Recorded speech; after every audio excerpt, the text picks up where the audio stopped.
since you exercise supervision over this office, sa pangkalahatan, tama bang sabihin, generally, walang pondo ng OVP ang hinihiling, nilalabas, ginagastos o inililiquidate na wala sa inyong kaalaman at supervision? Tama ba? Generally, Mr. Atty. Generally, yes. Ngayon, ang Strategy Management Office naman, ito ang tanggapan ng OVP na nangangasiwa sa strategic planning, management, monitoring, evaluation, organizational development at iba pang kaugnayan ng tungkuling pamamahala ng OVP. Tama ba? That's correct. So kasama dito ang pagbuo at pagsubaybay sa mga programa, proyekto at aktibidad ng OVP. Tama ba?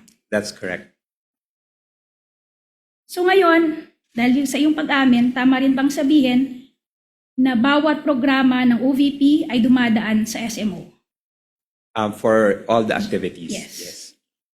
At dahil kayo ang nagsusuperbisa sa SMO, kayo rin ang nagsusuperbisa sa mga programa, proyekto at aktibidad nito. Tama ba? General supervision po.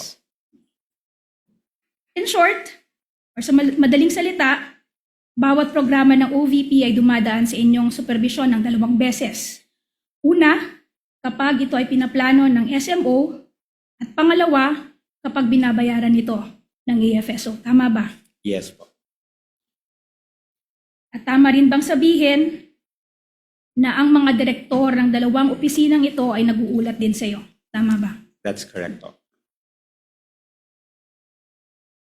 Also, tama rin bang sabihin na ang Vice President mismo ang nagtalaga sa inyo ng supervision over these 2 offices? Yes, that's correct as part of the organizational structure. Okay. At tama rin bang sabihin na kaugnay ng inyong supervision sa SMO at AFSO, ang anumang direktibang natatanggap ninyo ay sa huli nagmumula sa Vice President? That's correct. Okay. At tama rin ba na sa pagganap ng inyong mga tungkulin, sa huli kayo ay nasasaklawan ng mga direksyon at instruction ng Vice President? That's correct.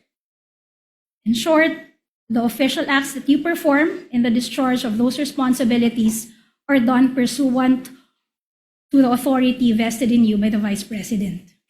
That's correct.